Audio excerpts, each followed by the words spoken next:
Hello and welcome to Healthily. I'm Nicola Moore and this is the podcast where I bottle the wisdom of fellow expert health professionals to share for your listening pleasure. As a registered nutritional therapist, I've spent the best part of the last 20 years having healthy conversations with people. I'm on a mission to champion positive health messages and relationships with food. And today I'm sharing a really inspirational conversation with my friend and fellow nutritional therapist, Dawn Waldron, an expert in supporting women through breast cancer diagnosis and beyond. It's a conversation I think we can all benefit from listening to, as cancer affects so many of us to varying degrees. I'm a firm believer that education is power, and the more we understand about how our bodies work, the better equipped we are to approach our health from a positive viewpoint and mindset. But before I tell you more about Dawn, I'd like to spend a couple of minutes just extending a huge thank you to the sponsor of this very first series of Healthily, the Institute for Optimum Nutrition. Right, I'm proud to declare a really strong bias at this point. So I trained at the Institute for Optimum Nutrition, which those of us who studied there tend to refer to as ION, all the way back at the turn of the century. Thanks, Dawn, for highlighting that in this episode. I returned after graduating to work in their senior academic team and ended up staying for 12 years while also running my private nutrition practice. The Institute for Optimum Nutrition is widely considered a leader in the field of nutritional therapy and functional medicine here in the UK, and they've been delivering the exceptional academic and clinically focused training of nutritional therapists for over 35 years. From this September, so that's September 2020, the Institute for Optimum Nutrition is launching its new BSc Honours programme in nutritional therapy for anyone wishing to take the leap and retrain to follow a career in nutrition. What's more, if you're already a nutritional therapist with a diploma, from September 2020, you'll be able to top up to the degree by jumping straight into the fourth and final year of the programme and taking modules designed to take your clinical skills and nutrition business to the next level. Making the decision to follow my heart and study nutrition back in 2000 really was the best decision I have ever made, and it's led to a really rich and fulfilling career that brings job satisfaction every day. To find out more about the courses offered by the Institute for Optimum Nutrition, including their degree top-up, short courses and magazine, visit their website at www.ion.ac.uk. And now on to today's episode. Dawn Waldron is a leading UK nutritional therapist and life coach specialising in breast cancer. She now runs popular workshops that condense 22 years of survivor wisdom and 16 years of clinical experience into a few hours of life-changing information. After graduating with distinction from the Institute for Optimum Nutrition in 2004, Dawn joined the education team and went on to teach at the Institute for 5 years while building her practice. Since 2009, she's been in full-time practice training in functional medicine and completing a postgraduate certificate in personalised nutrition. Dawn has gained a profound understanding of cancer as a metabolic disease through her work with breast cancer patients and now wants to take the message to a larger audience. She brings a unique blend of humour, warmth and insight to her work, and this is really evident in our conversation today.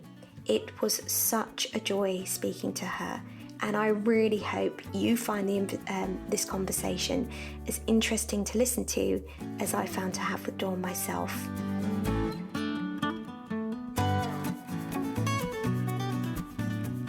So, Dawn, thank you so much for speaking to me today on this podcast. I really appreciate you taking the time because I know you're very busy. Thank you. It's great to be here, Nicola. The reason I wanted to speak to you is that I have been a really big admirer of your work for years. I think you know that. And your work really fascinates me, really, because while I don't work in the field of cancer, I do work from the basis of supporting the immune system, and nearly all of my clients I work with, whether they know it or not, for me, I'm working on their immune support and that balancing their immune system and coming at their health from sort of a very holistic whole body angle to sort of optimize how they feel. And I feel that there must be so many lessons that we can learn from cancer, with regards to how the body functions or doesn't function. And I know that's a big part of how you approach it. And I'd love for people to be able to just hear a bit more about you and how you work. especially because, as I've said to you before, I've got friends who have had breast cancer, because breast cancer is really the area you're working in. And I want them to benefit from everything that you've learned and that I mean, how did you get into this in the first place? What's your journey and your story? Well, I was diagnosed with grade 3, stage 3 breast cancer at the age of 33. So that's all the threes. That's how I remember it. And that was actually 23 years ago. And at the time, I was profoundly ignorant about breast cancer. I knew nothing about it.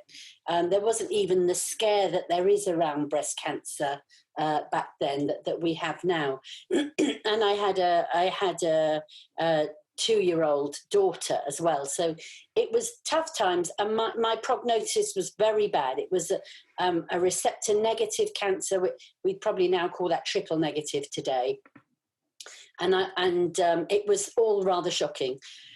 At the time, there was no one to present the complementary view to me. I was very frightened about having the conventional medical approach, the whole chemo, radio, etc., at such a young age, but it was very, very hard to get any real information. The Bristol Cancer Centre was around. Funny enough, now that I'm a research-based practitioner, I often come across research papers that were around before 1997 when I was diagnosed. And it surprises me the level of information that was available back then, what we knew. But of course, this was pre-Google. I would have had to go to the British Library to read any papers.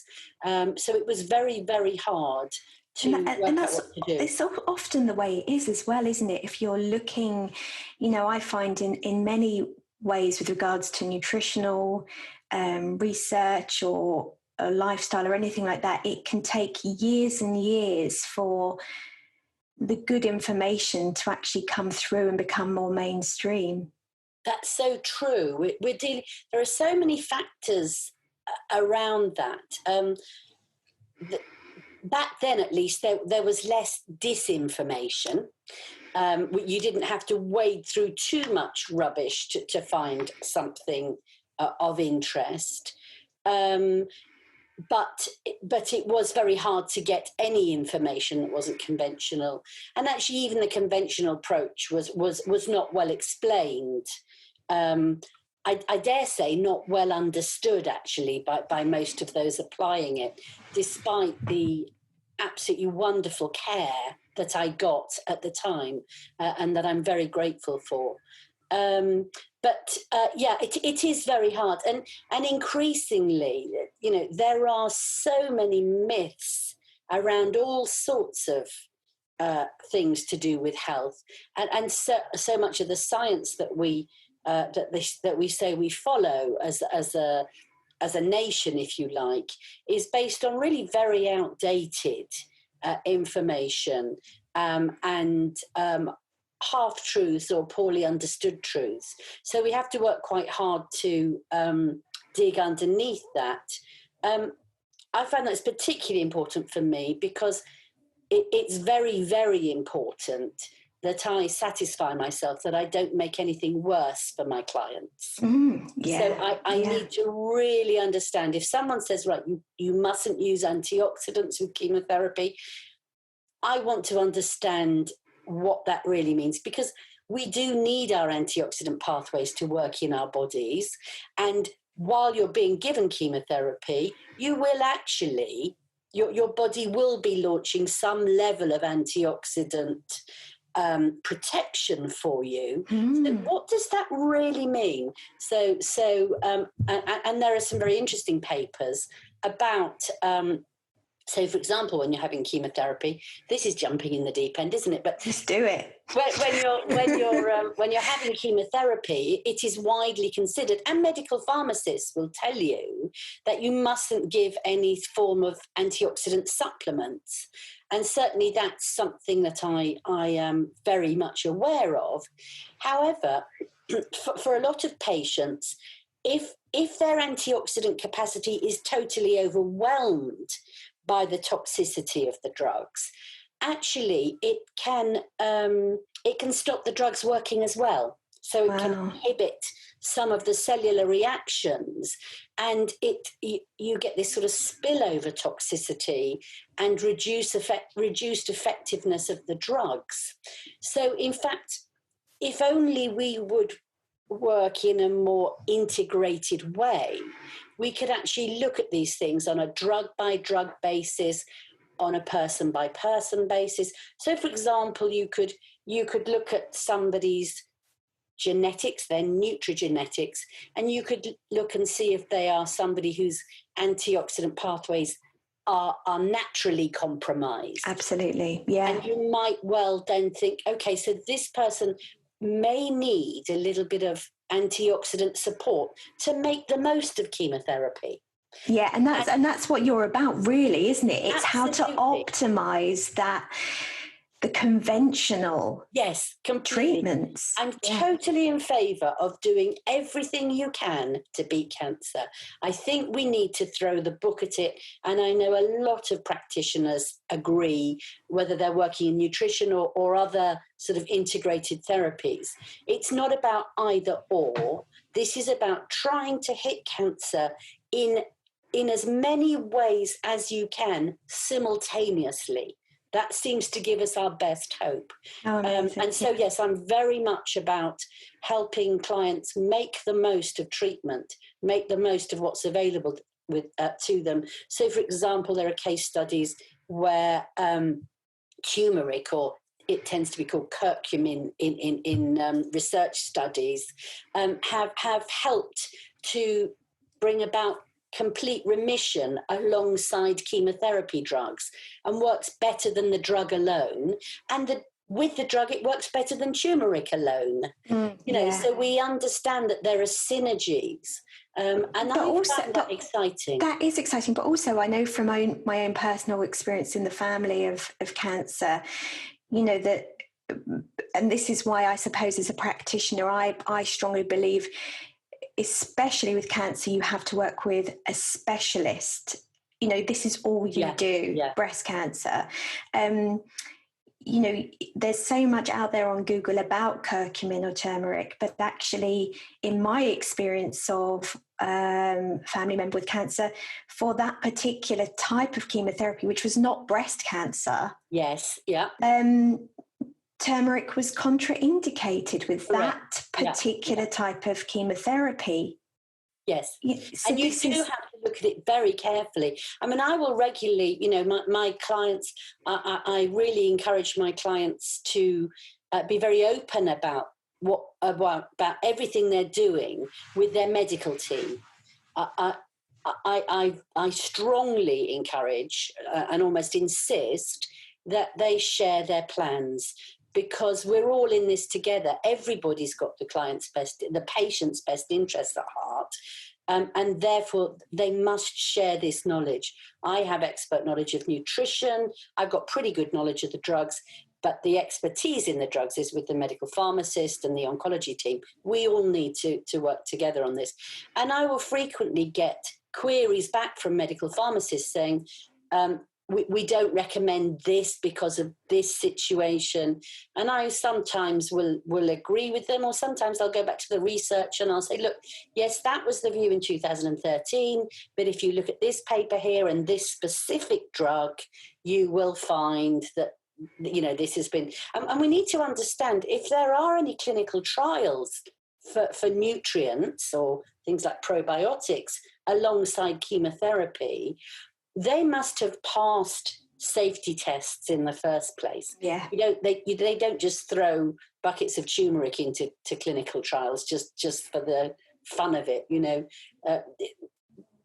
The research in this area is the most carefully, ethically, at least it should be, the most carefully, ethically controlled of any of the areas, really. And that's really interesting that you're having that dialogue with the pharmacists in that way. I'm sure not in every case, but it would crop up.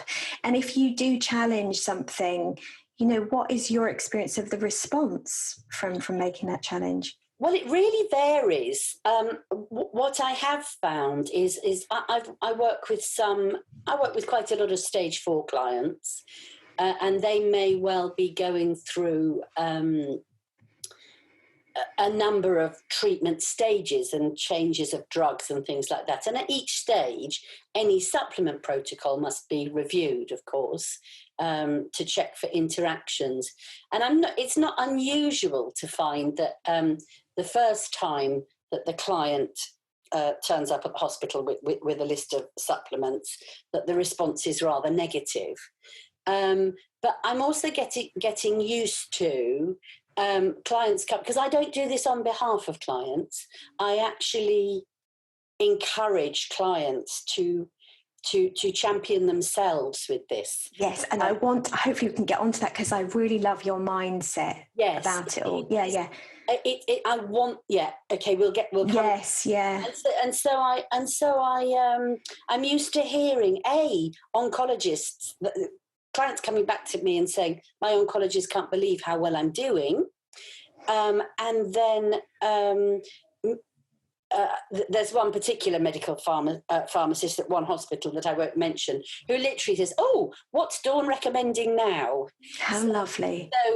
So it's very gradual, but I think she's found that because when she challenges, I'll come back with research and studies and a very reasonable response. Then I think she's learnt to be interested in what I've got to say. But, sometimes you do just have to say to clients that they need to take a view. Sometimes there's a conflict between the medical approach and the nutritional approach. And it's very, very important that clients follow a route that doesn't make them anxious, that they're very happy with. I don't want clients to experience dissonance about their treatment. Yeah, that is so important, and that's really an important part of a therapeutic encounter, or an actual way in which your body can respond well in any health crisis, really, isn't it? Yes, absolutely. And I mean, there's so many things that I want to talk to you about, Dawn. So it's good. But just the talking about the mindset. I remember hearing you speak once about how you can approach a cancer diagnosis, and I'm probably wrong, but this is how it's stuck in my head with how you approached it. And you said, you can either approach it from the, oh, why me? Or you can approach it, why me? Yes. And rather than, and actually taking it on, challenging it and saying, this is interesting. Why has this happened? Yeah. And what can I do to support myself? That's so important, because that's exactly what I try and do with clients. I think the random nature of a cancer diagnosis, or what we believe to be the random diagnosis and the random chances of survival, I think that's hugely disempowering for people. I think that uncertainty, I know from my own experience that uncertainty is one of the most difficult things to live with. It seemed to have come out of the blue, and so you never know for the rest of your life whether it's going to come out of the blue again. And I like to try and help clients to understand whether or not it did come out of the blue.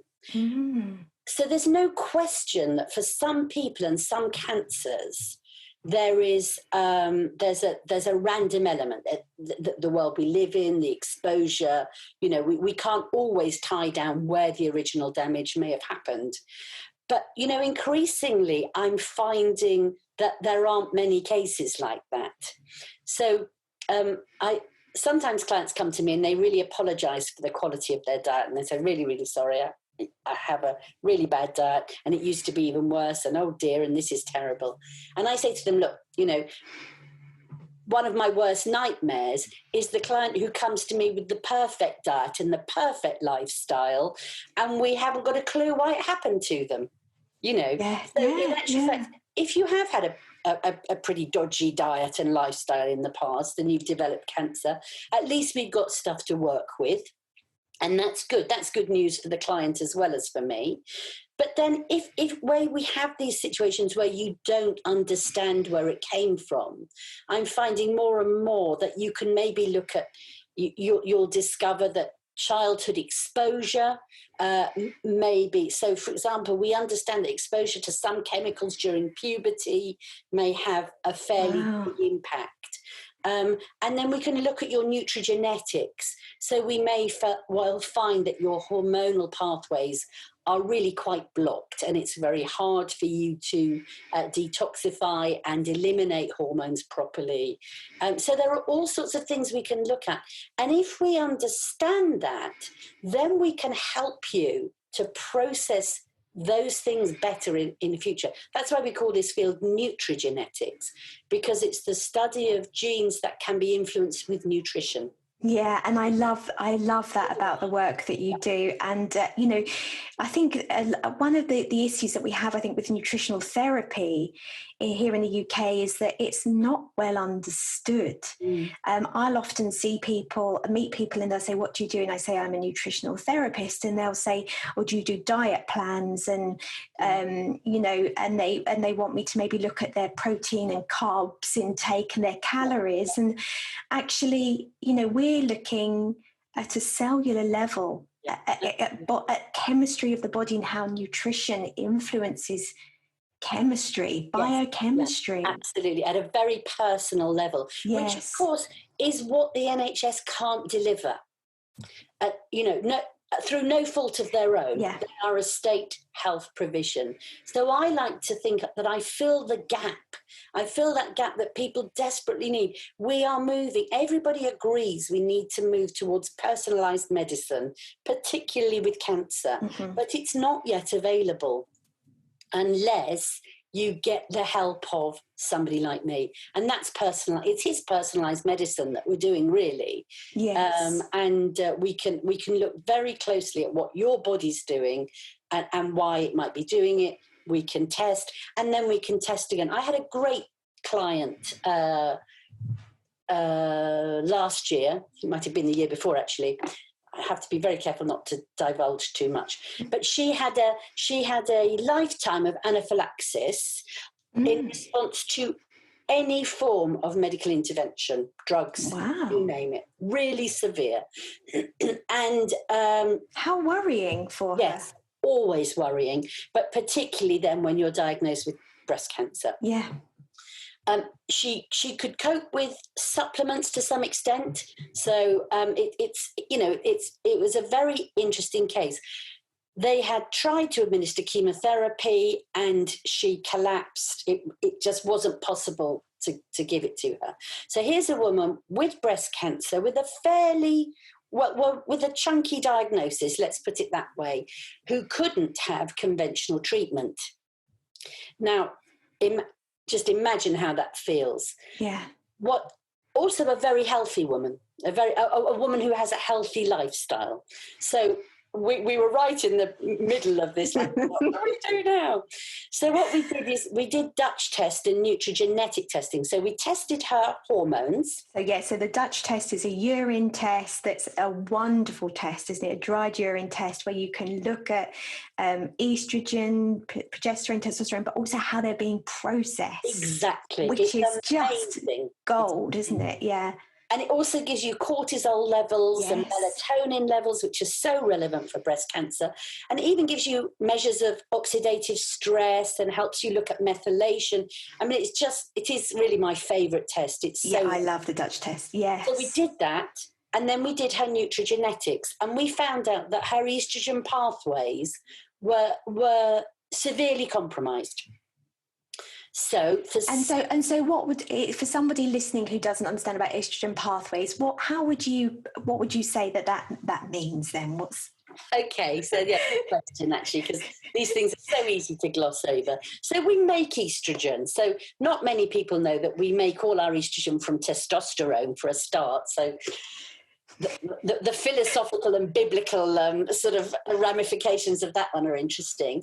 And so we make estrogen, and then that estrogen, it must be broken down. It's made active, and then it has to be deactivated. And it's deactivated in phases. So we have phase 1 deactivation, phase 2, and actually phase 3. So there are 3 phases. Now, at the end of phase 1, detoxification of estrogen, you are actually dealing potentially with a more dangerous molecule than estrogen itself. Now, we all know that estrogen in breast cancer is something that we have to be very careful about. We know about estrogen receptor positive disease, and a lot of the adjuvant therapies in breast cancer are about reducing estrogen levels. Yes, So I think most people, broadly speaking, understand that we need to sort of manage estrogen levels. What isn't well understood within the medical framework is that there's not just one type of estrogen. You know, we're not just looking at, and it's not a black and white picture. It's not estrogen's bad, low estrogen is good.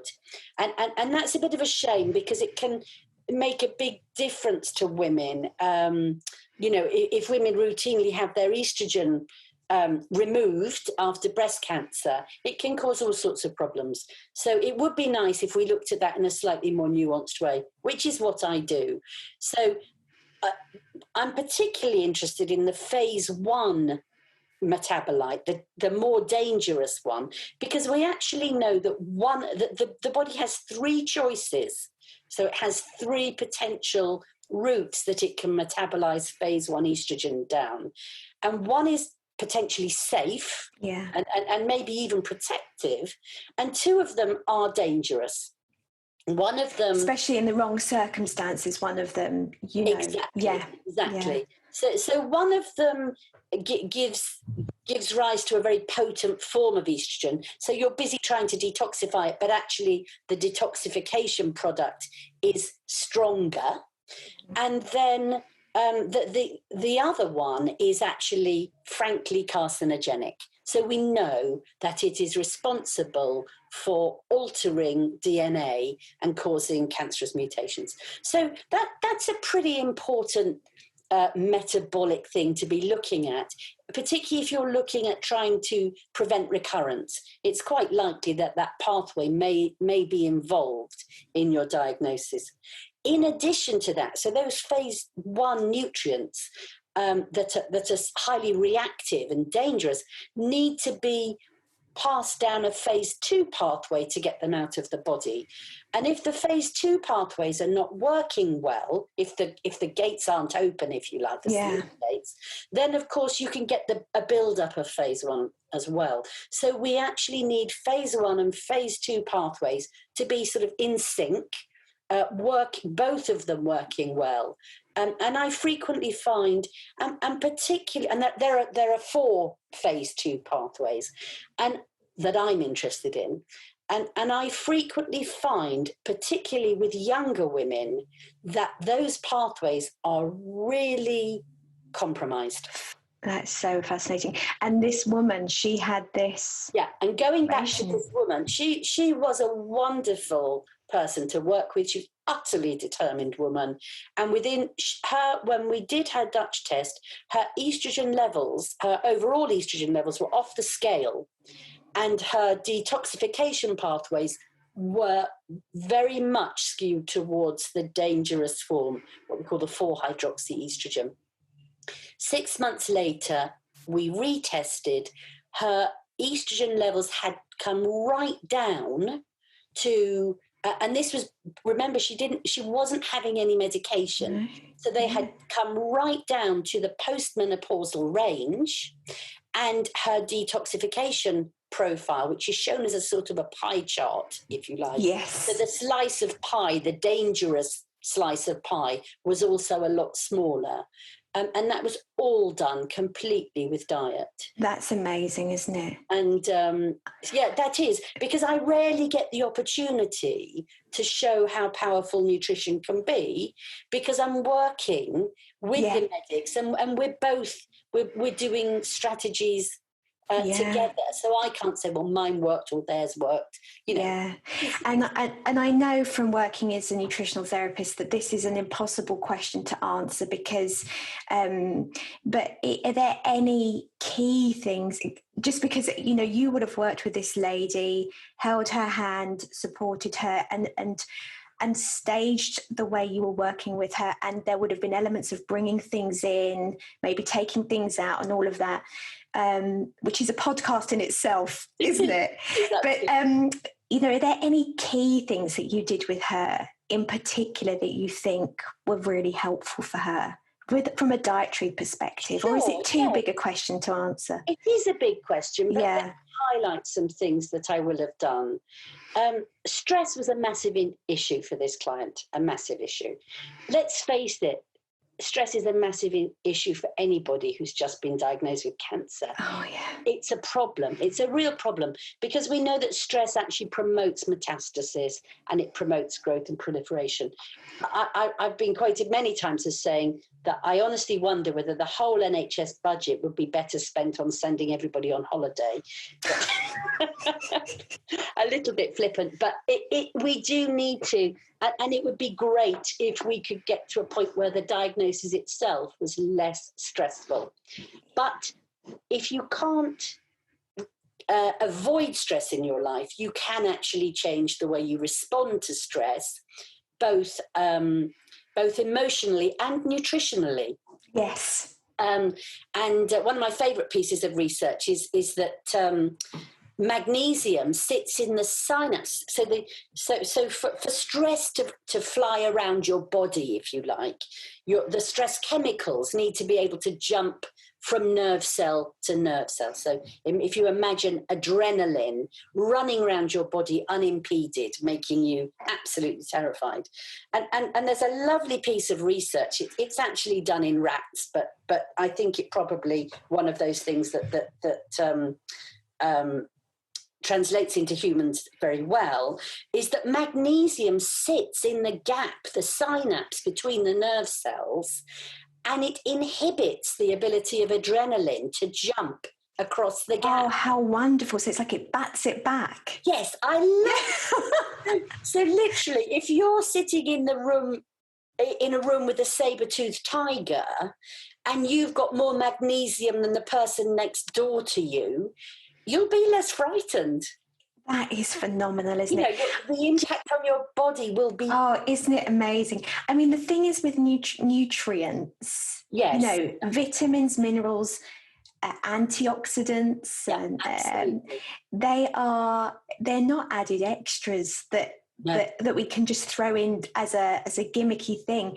They are the essence of cell biology. I think they are what runs the body. Yeah. Yes. Exactly. So we think of things that are natural as somehow mild or optional or sort of like nice and fluffy, and natural medicine, it's nice and fluffy. But in fact, it's utterly vital. Yes. And the best way to intervene in any health situation is to find exactly the correct natural molecule and put it in the right place. And that's what we call orthomolecular medicine. Absolutely. And sometimes I think that's what we should call ourselves. Yes, I know where you're coming from. And it's not helped by the idea that we tend to think that drugs are stronger than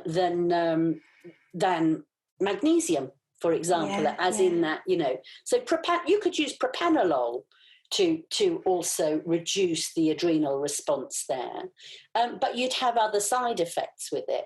Whereas if you get your magnesium levels right up, the side effects are normally beneficial too. You can work in other ways. So that's one of the things we did. looking at blood sugar in general. So blood sugar, high levels of sugar and high levels of alcohol and high levels of stress all increase the activity of the aromatase enzyme, which will mean that you tend to produce more estrogen. So obviously we're going to try and influence that. Then, and aromatase inhibitors are actually routinely used in the medical profession to try and to effectively reduce estrogen levels. But there are some natural ones like grapeseed extract and things like that. So if somebody can't take the drugs, we can look at natural aromatase inhibitors, and we can try and reduce factors that artificially raise aromatase. And then you would look at the pathways that detoxify the estrogen properly. And that's one of the reasons we're very fond of broccoli in cancer. I mean, Well, I'm a fan of broccoli. When we were at college together, there always used to be this joke about if you couldn't answer an exam question, just write broccoli and zinc, I seem to remember. And that's pretty much true, broccoli and zinc. And so broccoli is very important in detoxifying this phase 1, this nasty phase 1 thing that we were talking about. And broccoli sprouts in particular are even stronger. Oh, that's interesting. Is that because they have more of this indole 3 carbonyl? Is that what it is that you're... Absolutely. Yeah. So you can target that really quite directly. And there are obviously other ways. So that's a sort of a very top line approach to what we will have done. And then because we did the nutrigenetics with this client, then there will have also been, and I can't remember her specifically now, but we would have looked at things like methylation pathways to see if she has enough B12 or folate, or whether she needs perhaps more choline in her diet to help. It's a bit like getting an engine running. Absolutely. That's what I was just about to say. That's exactly it. Yeah. And that the exhaust and the deposits from that engine running are able to be evacuated efficiently. There's good ventilation. Absolutely. That ideally recycled. Absolutely. That's what you're looking to do. Exactly so. I can't always say it's low emissions. So, sometimes the diet can cause temporary digestive symptoms, but generally speaking, yes. At the end of healthy metabolism, the products are carbon dioxide and water. We are non-toxic individuals, but when it goes wrong, when metabolism goes wrong, then actually that's part of what we look at with cancer, that sometimes metabolism doesn't get to its natural end products, and instead of being safely detoxified, these metabolic products become the source of DNA damage. So we want metabolism, not just the hormones that we've just been talking about, but actually the metabolic cycles to work properly. Yeah, and you work a lot with intermittent fasting, don't you? And absolutely, and that kind of thing. I'm a great believer that we have been given two metabolic states, which both work very well, fed state and fasting state. If we didn't have fasting state metabolism, and if it didn't work well, the human race would never have survived. But for a lot of people, fasting state metabolism hasn't been used, So that's really interesting. So what do you mean by that then? If we didn't have fasting state metabolism, we wouldn't have survived. Well, if at any point food had been scarce, we would have just dropped down dead. I see. Yes, simple. Yes. Literally, on a daily basis, oh, hang on, I can't get to the shops for my food. Oh, damn, I've run out of time, I'm dead. Yes. And, it's interesting, isn't it? Because you're absolutely right in the culture that we're tending to live in now, this fear of fasted state is quite interesting. My son went on a school trip, we were preparing for a school trip. They were going to have a bus journey and they were going to be going away. And one of the big things that the teacher made a point of saying is, don't worry, everyone, we're going to have lots of snacks for the trip. We're going to have lots of snacks for them. So even if the ferry is delayed, we will have biscuits, we'll have this, that, and the other. And I just wanted to scream, they are not going to die from not constantly eating. In fact, I don't want my children constantly eating. Yeah, absolutely. It's one of my biggest concerns, grazing. I think so. And I think it's sort of, I think this is one of the big myths, if you like. I think I trace this back to sort of post-war, the nutrition advice to sort of have 3 meals and 2 snacks. I often say that when we were studying ion, back when we were studying ion, you sometimes couldn't hear the lecturer through the munching of pumpkin seeds. And because we were still back in the day, I think, when we were told to nanny our blood sugar. Yes, absolutely. The way to keep your blood sugar level is to eat all day long. You don't eat sugar, but you still eat all day long. Mm-hmm. We forgot. One of the things that's changed, I have to say this is 20 years ago. I often like to say I was studying at the turn of the century. But we hadn't quite understood at that point the vital importance or the actual just sheer miracle of our body's ability to manage when there's food in your gut and when there isn't food in your gut. And there are 2 totally different hormonal states available to you where when your body is taking food out of your gut, you're in one state, that's obviously fed metabolism. And when your gut is empty and your metabolism has to go foraging around your cells and organs and your fat deposits to try and bring some energy into the bloodstream, that's a completely different hormonally led enzymatic state. And actually we need to use both because the repair mechanisms in the fasting state are extremely useful. And there's a lot we don't understand about that, but Walter de Longo, who is one of my favourite researchers, who is really the guru of all the fasting research, if you like. He has explained an awful lot about why fasting is so important and why we're meant to be hungry. And then the other lovely bit linking that back to cancer is how fasting can also produce a differential stress response for cancer cells. Oh. So I sometimes say to clients, it's a bit shorthand, but if you are hungry, your cancer cells are even hungrier because they have a much higher energy requirement than you do. And there's quite a lot of research suggesting that going into treatment in fasting state metabolism may actually help chemotherapy and radiotherapy to work better. Well, that's really interesting, isn't it? So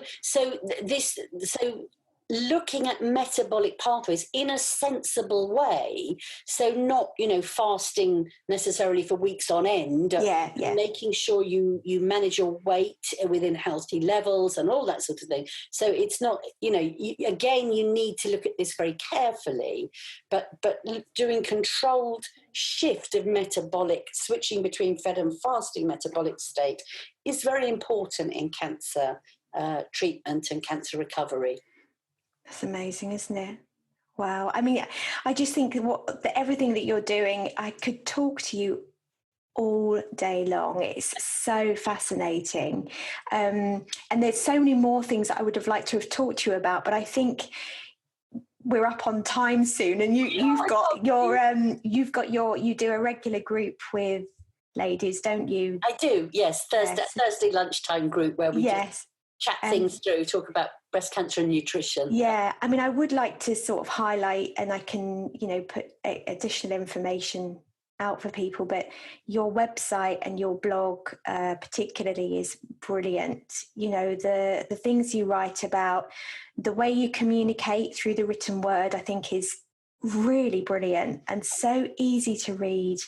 clear and gets to the point. And I think what's really good is you're not scared of covering the difficult subjects, but you cover them in a way that is full of common sense and highly reasonable and based in education and research. So there's, so you've got your website, which is dawnwaldron.com. That's right. Yes. And then you've also got a really active Facebook group, haven't you? I have actually. I've got two. I run a professional Facebook group for other cancer practitioners. I'm very interested in trying to drive up the standards generally. Wonderful. Where could practitioners find you then? That's called nutritional therapists supporting cancer patients. Bit of a long word, but that's where I run.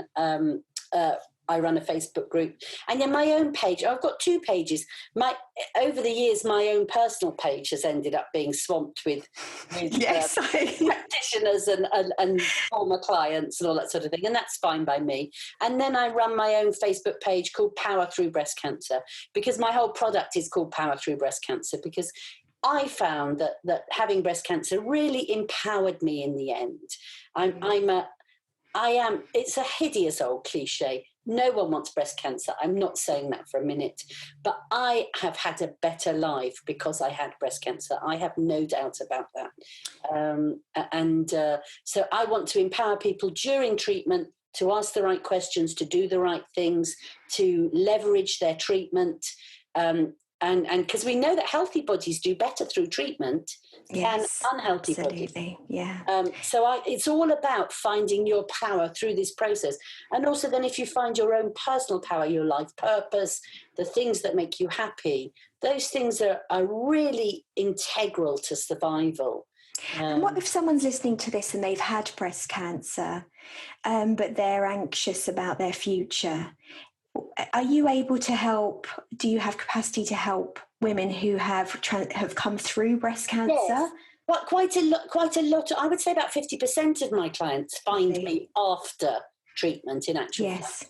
And that can be, that can be one of the worst times. When you come off the end of the treatment conveyor belt, it's the first time you're not in the system. And it's horribly anxiety provoking. I have seen that personally with friends. I think that actually during treatment it's all a bit all hands on deck. Yeah. Let's get this done. And it's strangely reassuring. Yes. And then afterwards you're left on, potentially quite strong medications that don't make you feel particularly well. Yeah. Coupled with some anxiety and physical changes if you've had surgery.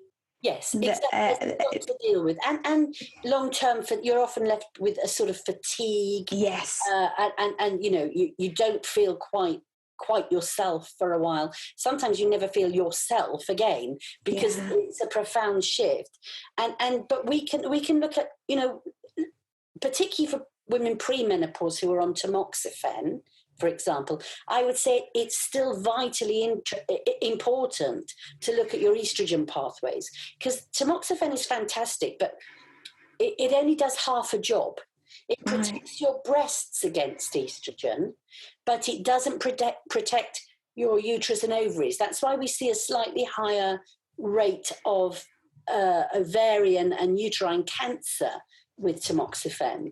And that's all down to this naughty little estrogen molecule that we were talking about. So in fact, if you are on tamoxifen, it's even more important to look to make sure that any estrogen that you're producing is being detoxified properly too. Yeah. So a belt and braces. Yes, absolutely. And in the meantime, eat broccoli. Always eat broccoli. Oh, Dawn, thank you so much for talking to me today. It's been an absolute joy. Thank you for all the work that you do. I've really, I know so many wonderful practitioners, but for you, your work for me seems so incredibly important that I really hope that more people get to hear from you and that you're able to, you're only one person. So we need to find ways in which you can spread your message Thank you so much for giving me the sounding board. No. It's lovely to talk about what I do in a broad way like this, and it does me good actually. Yes. So thank you so much, and it's always lovely to talk to you, Nicola. Yes, yeah. Thanks, Dawn. I'll see you soon. Okay. Take care. Bye. Bye.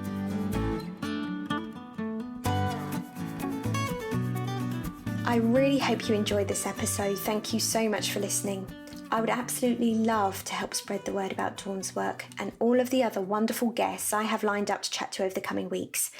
Your support is so appreciated, and if you found this episode helpful or inspiring, I'd be hugely grateful if you'd give it a 5-star review and subscribe in order to be alerted to future episodes, and also share it with any friends or family members who you think might benefit from listening. I'd also love to hear from you on social media. You can find me on Instagram at Nicola Moore Nutrition or on Facebook also at Nicola Moore Nutrition. I use social media to continue the championing of positive health messages and relationships with food, which I do by sharing regular education videos, written posts and news about my webinars and public speaking events.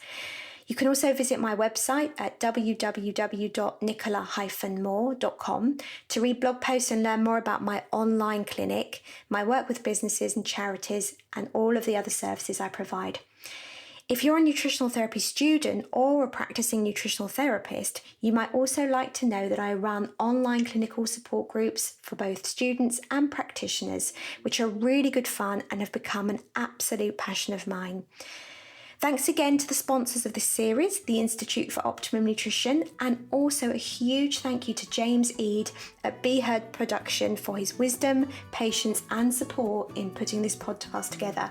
No mean feat with a technophobe like myself. It's been really lovely spending time with you today, and I hope you'll return again next week for another episode of Healthily.